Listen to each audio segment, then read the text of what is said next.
Hello and welcome to the Philippines from LEMKEN in Germany. I'm very happy and thankful that I can say a few words today about management of high crop residue at the Philippine National Corn Congress. My name is 𝗘𝘅𝗰𝗹𝘂𝘀𝗶𝗃𝗲𝗹𝘆. I work at LEMKEN as an export manager, being responsible for Southeast Asia and therefore of course also for the Philippines. Before I start, I like to give a few words about LEMKEN, who we are, what we are doing. LEMKEN is a family-owned company based in Alpen, Germany, with a long history of 240 years. LEMKEN was founded in 1780 as a small blacksmith and at that time mainly manufacturing small moldboard plows. During the last 240 years, LEMKEN has developed to be an international supplier for professional farmers all over the world, offering machines for tillage, for seeding, and for crop care. 77% of our machines are sold outside Germany, with the European Union being our biggest market. Nevertheless, we see a lot of potential outside Europe and of course also in Southeast Asia. As an introduction, I like to define what is tillage. Tillage is the mechanical manipulation of soil with tools and implements for obtaining conditions that are ideal for seed germination, for settling, establishment, and growth of the crops. In other words, we have to get fine soil to the seed horizon to establish the next crop. And in every case, the first step to do that is to remove the crop residue that is left on the surface. That brings different challenges with it.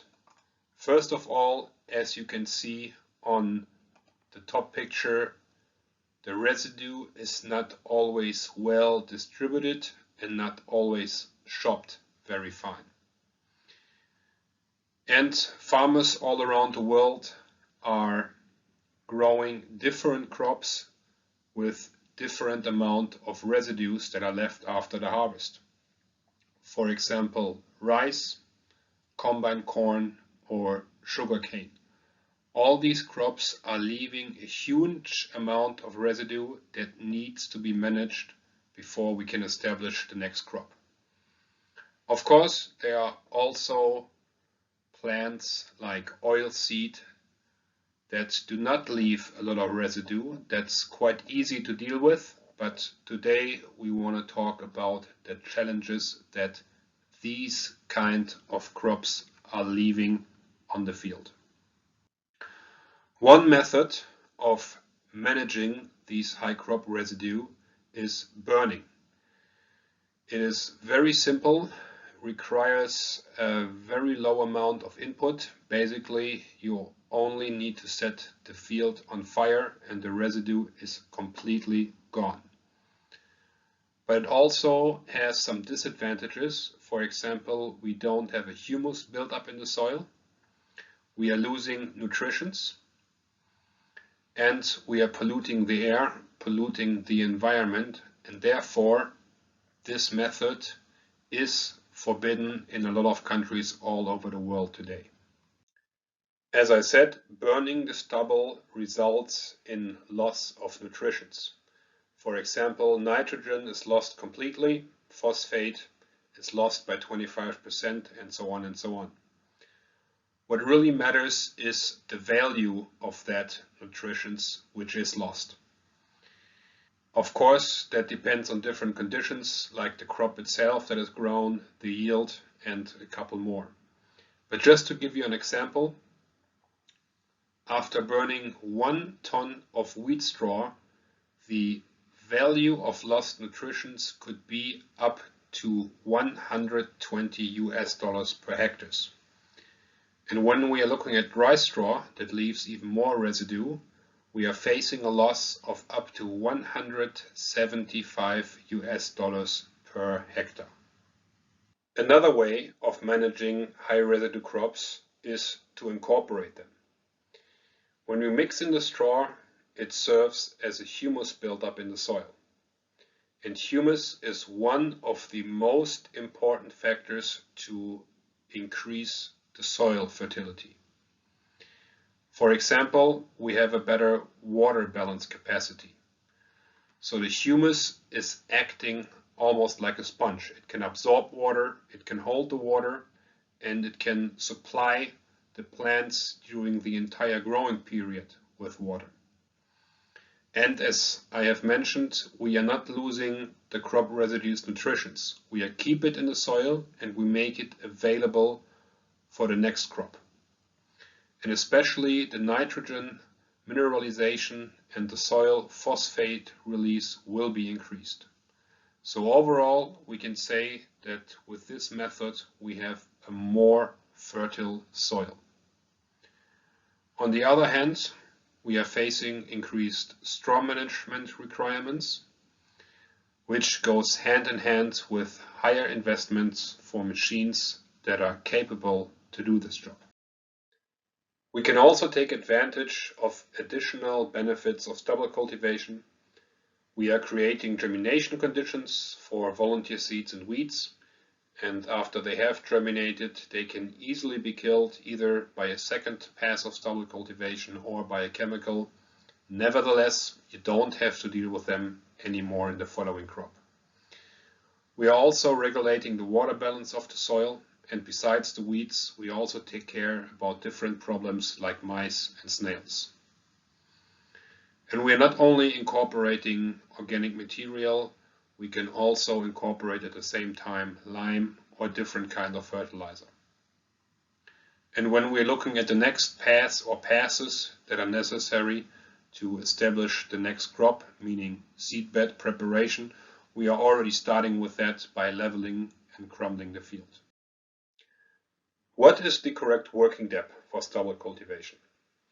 Our recommendation is as shallow as possible, as deep as necessary. What does that mean?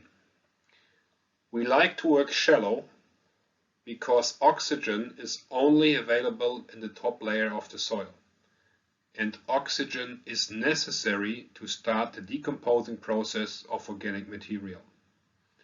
But on the other hand, we also have to work as deep as necessary to make sure that we have a good mixing result, enough fine soil on top, and also a good relation between soil and straw. And as you can see here on this picture, this straw is not well incorporated, and as a result it will take much longer until it has been broken down completely. So as a result, we can say the more residue we have on top, the deeper we have to do the passes for stubble cultivation. So when we have conditions with large amounts of residue like we have after rice or combine corn, working depths of up to 15 centimeters are necessary to achieve a good relation between soil and residue. And especially when we have short time windows in between two crops, farmers are asking for one-pass solutions. And an implement that is designed to get everything done in one pass has to do different jobs at once. First of all, it has to mix very intensively. We must be able to get in one pass enough fine soil on top that we need to create a good seedbed for the following crop. Furthermore, we like to work over the complete soil profile, meaning that we are cutting every root and that we have a uniform working depth. And last but not least, we want to crumble the soil, we want to level the soil, and we want to firm the soil to leave a good seedbed for the next crop. For these requirements, Lemken has designed the Rubin 10. The 𝗚𝗥𝗔𝗡𝗦𝗖𝗢 is a compact disk harrow where every disk is mounted independently on one arm and on one overload device. We don't have the axle anymore, where all the disks are mounted on, which is always the limiting factor when we are facing conditions with high residue. Here we have an open frame design to make sure we always have enough clearance so we don't get a blockage inside the machine. Furthermore, we can also have a dual cutting angle. Ordinary disks have one cutting angle in the direction of travel. And here at the 𝗚𝗥𝗔𝗡𝗦𝗖𝗢, the independent disk arrangement allows us to have a second cutting angle, 20 degrees to the ground, that guarantees a very high mixing intensity, as you can see here, but also very good soil penetration. So no matter how dry or how heavy the soil is, no matter if there's a thick layer of material on top of the soil, we can work as deep as we like to. We also have a well-designed overload device where every disk can move upwards independently. So the other disks are staying in the ground, doing the job they are supposed to do. Another big advantage is the symmetrically disk arrangement. We can work without any side forces. The machine is following perfectly this tractor, as you can see here. Of course, we have various conditions, different soil, different amounts of residue, but in a lot of scenarios, the 𝗚𝗥𝗔𝗡𝗦𝗖𝗢 is a perfect fit as a one-pass tool, saving fuel, saving time, and at the end, saving money. Besides that machine, LEMKEN offers a lot of other implements that are interesting for the Philippine markets. We have different kind of compact disk harrows, different disk diameters for different conditions, different requirements. We offer cultivators, rollover plows, and power harrows for seedbed preparation. And all these products, and of course also the service and the spare parts, is handled by our distributor Grainsco. And we would be happy if you would allow us to face your conditions, your challenges at your farm. So we are ready for that. Please ask us. We are happy to come out and show our technology straight to you. And with these impressions, I like to thank you very much for your attention, and I hope you can enjoy and will enjoy the rest of this event. Thank you very much.